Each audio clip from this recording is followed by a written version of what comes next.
UP के मुरादाबाद में परिवर्तन रैली को संबोधित करते हुए प्रधानमंत्री नरेंद्र मोदी ने नोट बैन पर बवाल मचाने वालों पर जमकर हमला बोला।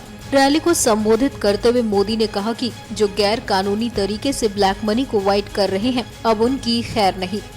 मोदी ने उन लोगों को भी हिदायत दी है जो अपना पैसा गरीबों के जनधन अकाउंट में जमा करवा रहे हैं।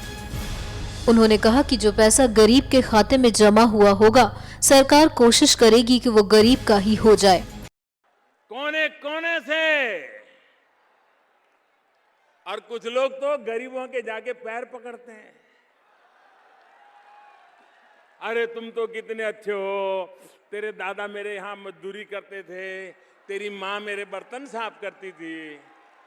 अरे तुम तो बहुत अच्छे हो, देखो बच्चे बड़े हो गए हैं, ऐसा करो मेरा ये 2-3 लाख रुपया तुम्हारे खाते में डाल दो।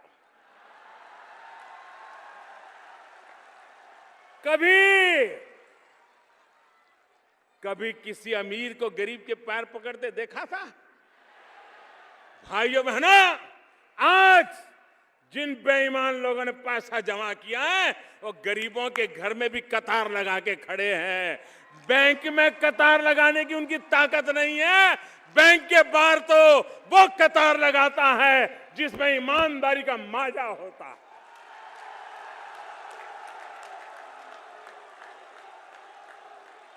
जिसमें दम होता है, जो बैंक के बाहर कतार लगाता है। बेईमान लोग गरीबों के घर के बाहर चोरी छुपकी से कतार लगाए हैं।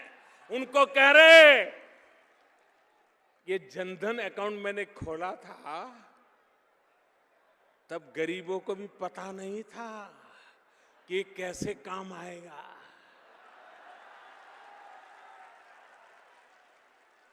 काम आ रहा है कि नहीं आ रहा है? काम आ रहा है कि नहीं आ रहा है?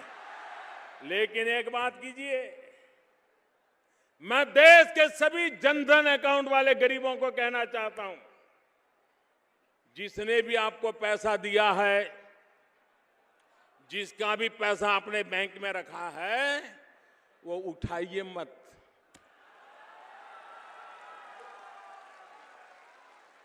बिल्कुल 1 रुपया मत उठाइए उसमें से। देखिए वो आपके घर रोज चक्कर काटेगा,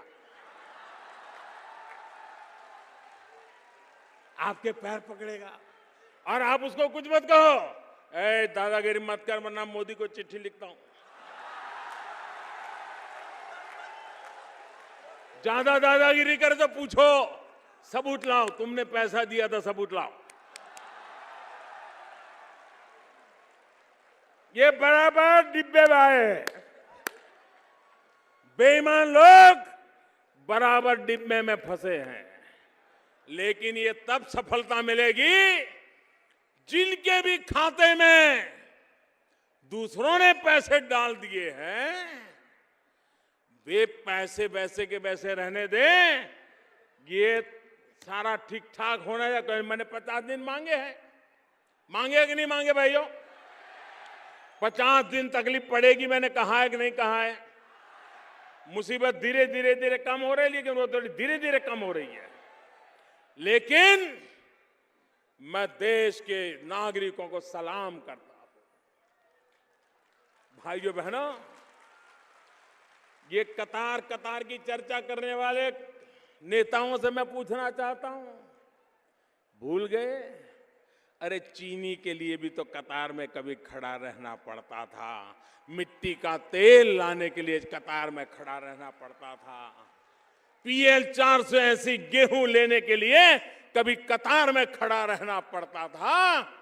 आपने देश को कतार में 70 साल तक खड़ा किया है। उन कतारों को खत्म करने के लिए ये मैंने आखिरी कतार लगाई है भाइयों। गौरतलब है कि नोटबंदी के बाद यूपी में प्रधानमंत्री नरेंद्र मोदी की ये चौथी रैली थी।